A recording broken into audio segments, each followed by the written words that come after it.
remember on my interview, I said I got kids. Yes, I do have kids. I've got a 7-year-old, I've got a 4-year-old, and I've got, yeah, a very tiny one. So the 2-year-old, this is what she went on to say. She's scared of the dark. So normally when lights are gone or lights are off, she says, I'm what? Mommy, I'm scared. Mommy, I'm scared.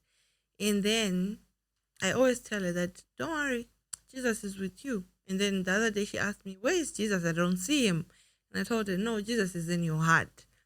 So I think yesterday she was running. And after running, that heavy breathing, she goes on to say, oh, mommy, my heart is kicking.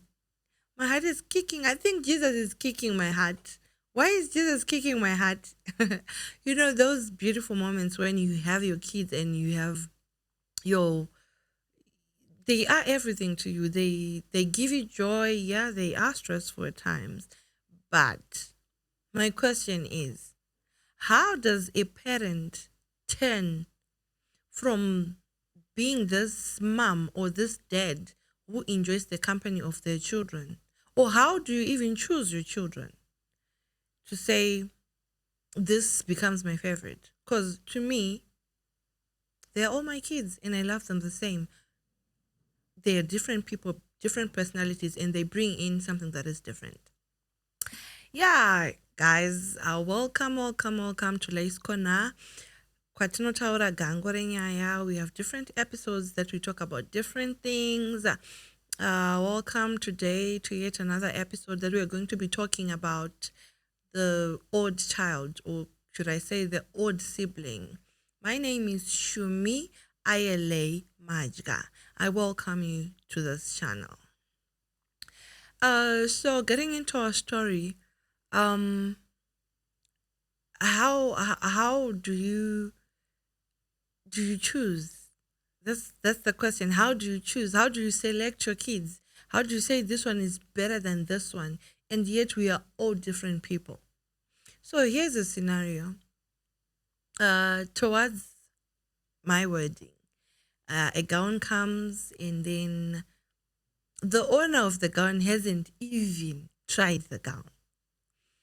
And then someone goes to say, why don't you try the gown? This is like the one that follows after me, like my sister. She goes on to try the gown, and the words were like, oh, this thing suits you like you're the one who's having a wedding coming. Oh, this is so perfect on your body. Yeah, what, you get it. And then the owner of the gun hasn't even tried it. And then she tries it and it's like, yeah, you get it. And then at that moment, you're not sure what is happening here. Is this comparison? What is it? What is this exactly? And then there was another scenario where you get home and then people are watching football. You get inside the house. You also sit with everyone. You are trying to give a comment. It's football. You give a comment and then it's quiet. And then someone else gives a comment and then they're talking. My question is, how, as parents, how do you choose? How do you get to that level? What is it that your children have done or they are doing that drives you to choose them like that, to that extent? Is it education where you say, no, this one passed O level and A level and that was it, and she went for a course, or it's O level and then she went off for a course, or she didn't have the O levels and then this one had a degree? Like, does that give parents the what can I say, the rights to choose their sibling, to choose their kids, to make one odd? Because when you check in our African setup, or if I can say Zimbabwean setup, there's always one. There is always that one that is being talked about. There's always that one that is being selected. Not even talking about our generation. Let's talk about the generation of our parents. There's always that one. Either Rumusha or they're somewhere doing their life. but munotoziva kuti pakanzi paitika mariro ndiye achanoche mahuni, ndiye achanochera mvura, ndiye achanoita chakati, just because they are not doing well. Like, is it fair? And how do you leave that to happen? Why are we taking that thing from that generation and putting it in our generation?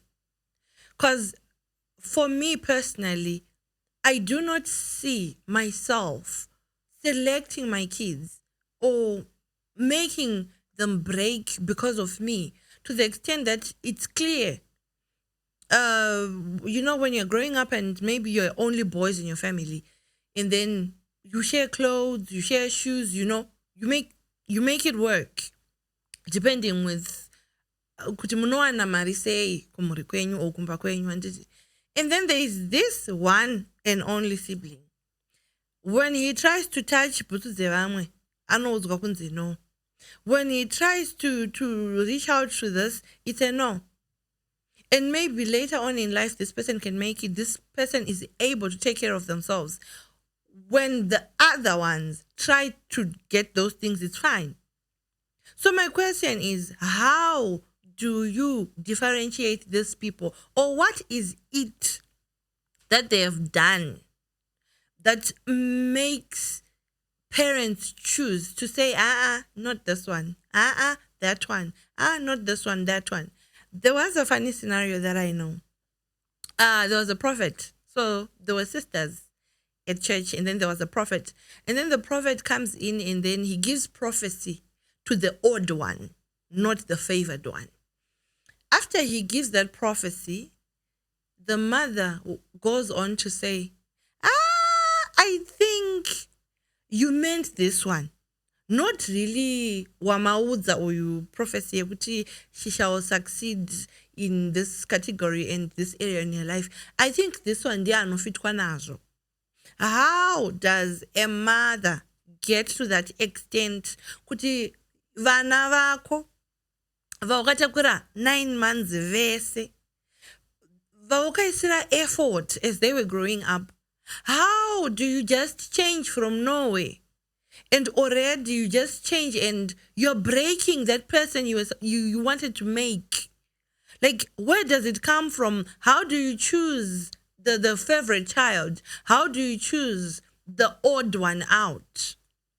And is it really nice? Like, is it, I don't know. What is it that we gain as parents to separate our children? Because when we are gone, all they have is each other. So how are we doing this? And I say, like, how do you feel about it is my question. Because these things are happening. This is why now we are ending up in a setup where kids are doing mtoriro. Kids are doing banje, drinking habits. All those things. Why? There is really no one. Because you can't tell me kuti unogara nevanu and then maybe waenda basa waenda chikoro, you come back home and then you ask for your food. They say, achina kukwana, patabika achina kukwana nechako, but Bobby ari panze or Spooky ari panze awana chikafu. Scooby-Doo epamba anwana chikafu. And then there is one child that you all know, kutai waenda chikoro kana taina extra lessons. And then that child is coming back home. I know it's going to tabika, but achina chazo shorter. Like, guys, there are people who are living this life. Isos vatoriko right now. People who are living like that because the parents have chosen one. Where could they lash out their anger to? Their securities, they project them on their children, and then yet they are breaking them to the point that they can't even hold on or carry on to the next generation. Irutera. And the pain becomes too much. The pain becomes unbearable for them because of what they're going through, Kumba. And you're in a setup where maybe your mother's a doctor, your father's an engineer. When people are looking at you, your life should be perfect. So when you reach out to everyone to say, guys, can you please help me out? I'm going through 1, 2, 3, 4. People from church, people from social clubs, people from everywhere. Like, the people around you, they think you're lying. They tell you, wangu, when I need to loja, but your father drives what, your mother owns what, and you're telling me kutanzi, you didn't eat spooking diapi wachkaf. That's a lie. To them, it's a lie. And at the end of the day, uripa mene, uripa chena, and there is no one really who's there. How does a mother tell a child who has been abused or raped or brutally beaten? How do you say, yanga iri mosha yako, kwanga kuri kuda kwako, ungadai wakatiza? This is why my generation is ending up doing all sorts of things. Because yope achoka akuna, and you don't really get someone who really understands what you are going through. Even if you try to explain, just movie, drama. But as parents, why are we choosing them? Why are we breaking them? I've asked this question several times. Kind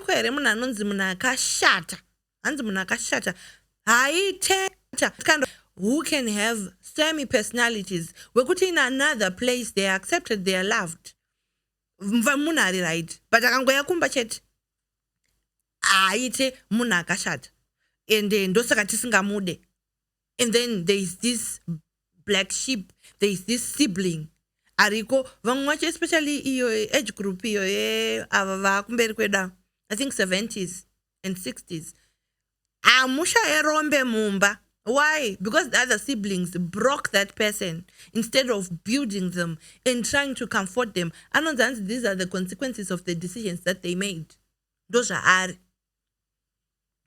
So, here I am, reaching out there to our fellow human beings, fellow family members, siblings. Obviously, before you say something, before you judge someone, before you choose your kids, please always think there is a life in there. And what is it? My question still remains.